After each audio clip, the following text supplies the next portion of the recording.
Le 12 janvier 1995, Mark Milligan et Gilbert Howe se rendirent chez leur amie Paulina Gerasimov, âgée de 23 ans. Comme Paulina n'avait pas donné de ses nouvelles depuis quelques jours, ses amis parvinrent à convaincre le concierge de l'immeuble de les laisser entrer. La porte de son appartement n'était pas verrouillée. Les lieux étaient en ordre, propres, et l'atmosphère y était étrangement silencieuse. Gilbert Howe se rendit alors dans la chambre à coucher où il fit une découverte troublante. La pièce était en désordre et le lit était taché de sang. C'était une scène marquée par la violence. Mais la salle de bain recelait quelque chose d'encore plus brutal. Dans la baignoire gisait une femme immergée dans une eau teintée de sang. Son crâne avait été fracassé. Les hommes qui avaient reconnu Paulina appelèrent aussitôt la police. Les répartiteurs du service d'urgence reçurent l'appel de détresse de Gilbert Howe à 13h40. Le sergent-détective Ken Taylor de l'escouade des homicides de Toronto fut assigné à cette affaire avec son collègue le sergent-détective Mike Hammer. Ceux-ci prirent les dépositions des témoins au quartier général de la police. Ken Taylor se rappelle la scène du crime. Quand nous sommes arrivés sur les lieux du crime, on a fait rapidement le tour pour se donner une idée de l'affaire. La porte était ouverte. La salle de bain était à ma gauche. Je pouvais voir le corps d'une femme dans la baignoire. La porte donnant sur le balcon, à l'extérieur, était ouverte d'environ 12 cm. Il faisait froid depuis quelques jours et c'était sans doute pour cela que l'air était aussi glacé dans l'appartement. Il n'y avait pas eu d'entrée par effraction, ce qui laissait croire que la victime connaissait son meurtrier et qu'il était entré de lui-même ou qu'elle l'avait laissé entrer. À l'évidence, c'est dans la chambre à coucher que la violence avait atteint son plus haut niveau. Il y avait des taches de sang sur les oreillers et sur les draps, de même que sur les murs. Même si on avait trouvé le corps de la victime dans la baignoire, c'était dans cette chambre qu'elle avait été sauvagement battue. Les enquêteurs remarquèrent alors un étrange cerne de sang séché qui indiquait qu'on avait placé un objet rond sur la commode pendant ou après le crime. Ils trouvèrent ensuite une tasse de la dimension du cerne dans la salle de bain. Les policiers émirent l'hypothèse que le meurtrier s'était fait une tasse de thé pendant qu'il effaçait toute trace de sa présence sur la scène du crime. Celui qui avait fait cela était un habitué des lieux. Il savait que personne ne viendrait le déranger et qu'il avait le temps de nettoyer. L'enquêteur Richard Wisniewski du service de l'identité judiciaire fut dépêché à l'appartement au cours de l'après-midi. La victime semblait morte depuis quelques jours.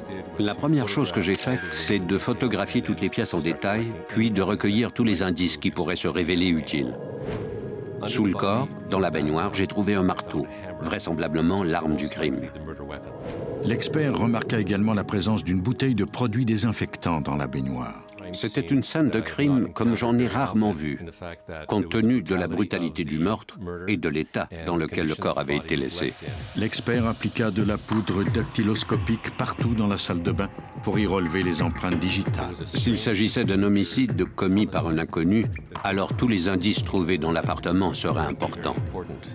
Dans le séjour, il recueillit le répondeur de la victime en espérant qu'il lui permettrait de déterminer l'heure de sa mort. Mais c'était sans contredit les traces de violence dans la chambre à coucher qui le laissèrent le plus perplexe.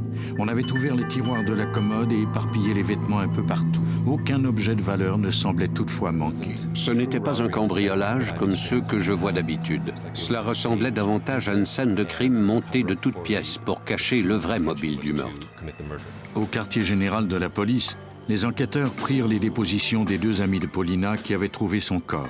Mark Milligan était fou d'inquiétude car elle n'avait retourné aucun de ses appels et ne s'était pas présentée en classe depuis plusieurs jours.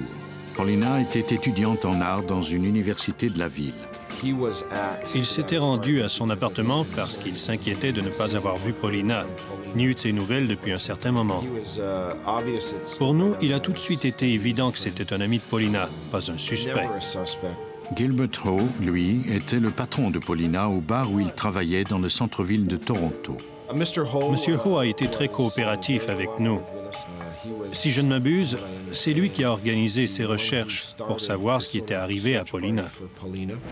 Mais contrairement à Milligan, les enquêteurs ne purent pas rayer son nom de la liste des suspects. Il déclara à la police qu'il avait une liaison avec Paulina. C'était lui qui payait presque entièrement le loyer. Et à en juger par ce qu'il nous a dit, il était clairement très épris d'elle.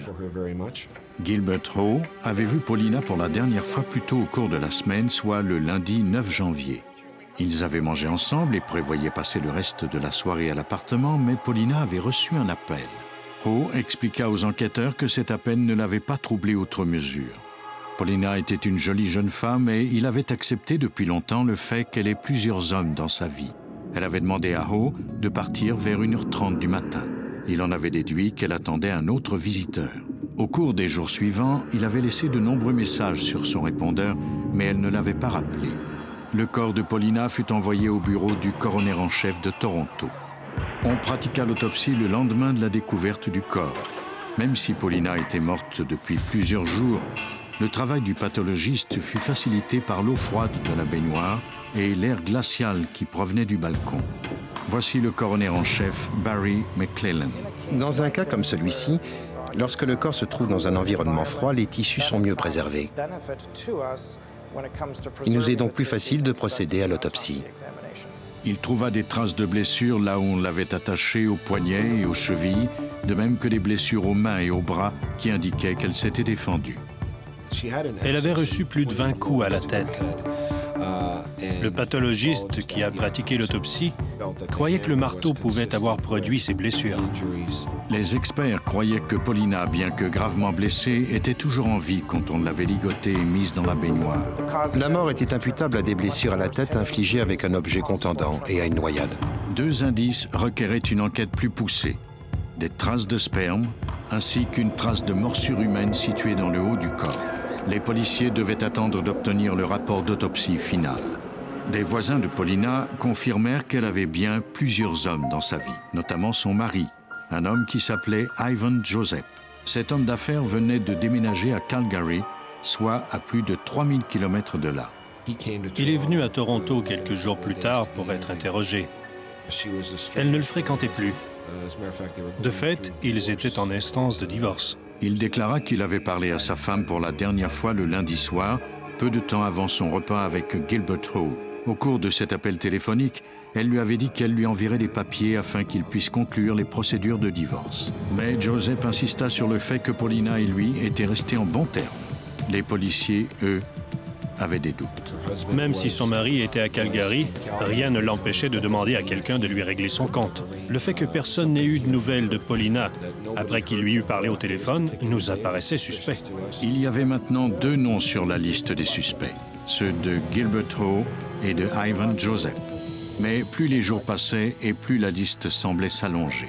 Selon les amis de la jeune femme, Paulina avait une vie sociale active et avait commencé à fréquenter un troisième homme peu de temps après sa séparation. Elle avait emménagé avec lui à l'automne 1992. Il s'appelait Ed Casco. Il se voyait encore à l'occasion. Suite à une dispute, elle avait quitté leur appartement au cours de l'été 94, soit 5 mois avant sa mort. Les enquêteurs étaient pressés de rencontrer cet homme.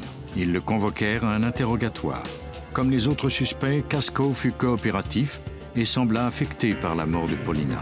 Même si elle l'avait quitté pour aller vivre dans un appartement payé par Gilbert Howe, ils se fréquentaient encore à l'occasion.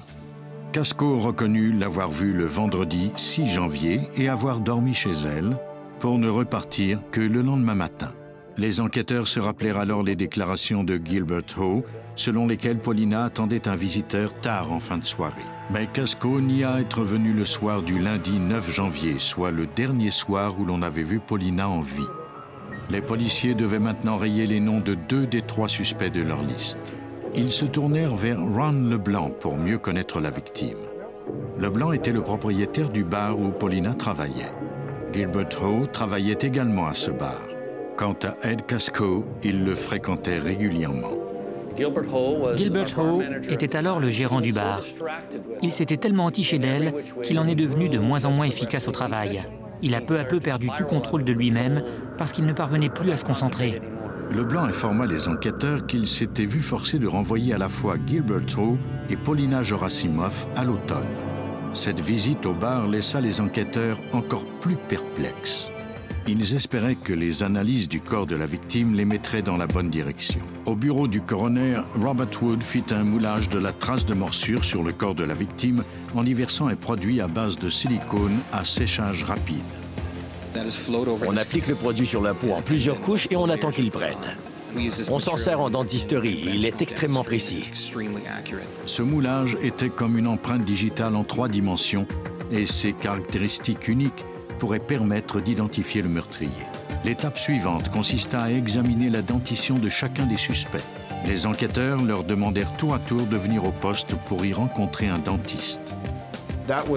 Cela nous permettrait ainsi de rayer leur nom de la liste.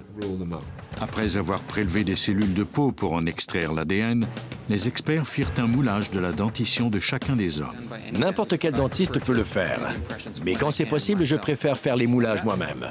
Ce procédé est identique à ce que n'importe quel dentiste pourrait faire dans le cadre d'une pratique privée. On détermine s'il y a des dents qui bougent, si certaines d'entre elles ont été extraites depuis peu ou modifiées. On s'assure ainsi que rien n'a été fait pour changer la dentition. Pendant que Wood effectuait ses moulages dentaires, la biologiste Susan Kern, elle, analysait l'ADN. Quand on pratique cette analyse, on dispose d'un échantillon qui a été prélevé sur la victime et d'un échantillon qui provient de l'accusé ou du suspect. On extrait le code de chacun de ces échantillons. Ensuite, on les compare pour en identifier les similitudes et les différences. Kern compara les échantillons de chacun des suspects à l'ADN obtenu du sperme recueilli sur la victime. C'était le code génétique d'Ed Casco, le petit ami de la victime depuis quelques années. Casco reconnut que Paulina et lui s'étaient disputés au téléphone le dimanche, soit 2 jours après qu'il l'eut vue pour la dernière fois. Les résultats des analyses de moulage de dents donnèrent un autre élan à l'enquête. Après une comparaison minutieuse, Wood transmit ses conclusions à la police.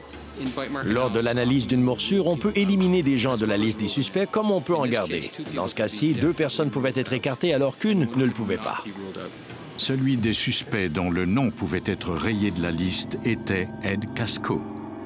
Le dentiste Robert Wood avait écarté son nom de la liste des suspects car les morsures infligées à la victime provenaient d'un autre suspect, Gilbert Ho. Les relevés financiers du suspect étayèrent la thèse des enquêteurs. Ho, qui avait été renvoyé du bar où il travaillait, payait toujours le loyer de Paulina. Sans emploi, il avait signé de nombreux chèques sans provision depuis quelques mois. Il est venu au poste et on l'a interrogé. On lui a alors dit, tout bonnement, qu'on croyait qu'il avait tué Paulina. Les enquêteurs commencèrent leur interrogatoire en lui faisant écouter les messages du répondeur trouvé à l'appartement de Paulina. Le lendemain du meurtre, Ho avait laissé de nombreux messages. Même s'il savait qu'il n'avait pas payé le loyer et qu'elle serait bientôt évincée des lieux, il lui avait dit qu'il voulait la voir et faire quelques courses avec elle. Il a laissé de nombreux messages sur son répondeur, sans doute pour nous mettre sur une fausse piste, car il lui disait « Salut princesse, c'est mardi. Où es-tu? Tu me manques. » Les enquêteurs croyaient que Ho s'était attendu à ce que les agents trouvent le corps de Paulina le jour où l'on viendrait l'évincer. Or, personne n'était venu. Ils le mirent au pied du mur et lui demandèrent d'expliquer les contradictions dans sa déposition. Celui-ci en fut incapable. Ils abordèrent ensuite le sujet de la morsure. Une fois de plus, Ho ne put fournir d'explication et nia avoir commis ce meurtre. Le rapport d'autopsie final fournit la dernière pièce du puzzle. Le contenu de l'estomac de la victime indiquait qu'elle était morte environ 1 heure après son dernier repas dans la soirée du lundi 9 janvier. Après l'analyse du contenu de l'estomac de la victime, on en est venu à croire qu'elle avait été tuée vers l'heure du dîner. Ce repas qu'elle allait prendre avec Ho pouvait fort bien être celui dont on a retrouvé les aliments dans l'estomac. Et ces choses-là ne mentent pas. Elle avait mangé du brocoli, on en a trouvé un gros morceau. Il y avait aussi un morceau de carotte dans son estomac. C'étaient des preuves, on ne pouvait les ignorer. Ces éléments, ajoutés à la déposition de Ho, selon laquelle il était seul avec elle entre 13h30 et 1h30 du matin, démontraient hors de tout doute que c'était lui qui avait tué Paulina. Une question n'avait cependant pas encore trouvé de réponse. Si Ho avait tué Paulina, pourquoi avait-on retrouvé le sperme d'Ed Casco dans son corps? Susan Kern chercha des réponses dans les études de viabilité du sperme. On peut reconnaître le sperme jusqu'à 7 jours après la relation. Dans ce cas-ci, les échantillons ont été recueillis après cette période, mais le corps de la victime se trouvait dans un environnement très froid. C'était en plein hiver, la porte était ouverte et il faisait froid dans la salle de bain où on l'a trouvée. Cette basse température a joué un rôle crucial dans le ralentissement du processus de décomposition des matières biologiques. Les enquêteurs tenaient enfin leur homme. Gilbert Howe fut arrêté et accusé de meurtre au premier degré. Selon le concierge, Howe avait été informé par son propriétaire que Paulina serait évincée des lieux le 10 janvier. Les enquêteurs croient qu'il n'en a jamais parlé à Paulina, dans l'espoir qu'elle continue de l'aimer le plus longtemps possible. Mais sa stratégie était vouée à l'échec. Et Howe avait dépensé tout l'argent qui lui restait. Le 9 janvier, quelques heures seulement avant l'éviction, Howe s'est présenté à l'appartement pour y passer une dernière soirée. Je suis persuadé qu'elle ignorait qu'elle serait évincée de son appartement le lendemain matin, parce qu'elle n'avait fait aucun carton. Si elle l'avait su, cette jeune femme responsable aurait certainement réuni toutes ces choses. Elle n'aurait sûrement pas voulu que la police mette tous ses biens dans des sacs à ordures pour les jeter à la rue. Howe n'a pas quitté l'appartement comme il l'avait déclaré à la police. Et Paulina n'attendait aucun autre invité ce soir-là. Gilbert Howe a été la dernière personne à l'avoir en vie. Howe savait que c'était ce jour-là ou jamais qu'il devait la tuer, car elle partirait le lendemain. Il a cru qu'il n'avait pas le choix. Ça devait se passer ce soir-là, parce qu'il n'avait plus les moyens de lui payer ce train de vie. Le 21 juin 1996, on a reconnu Gilbert Howe coupable du meurtre de Paulina Gerasimov. Il a été condamné à la prison à vie.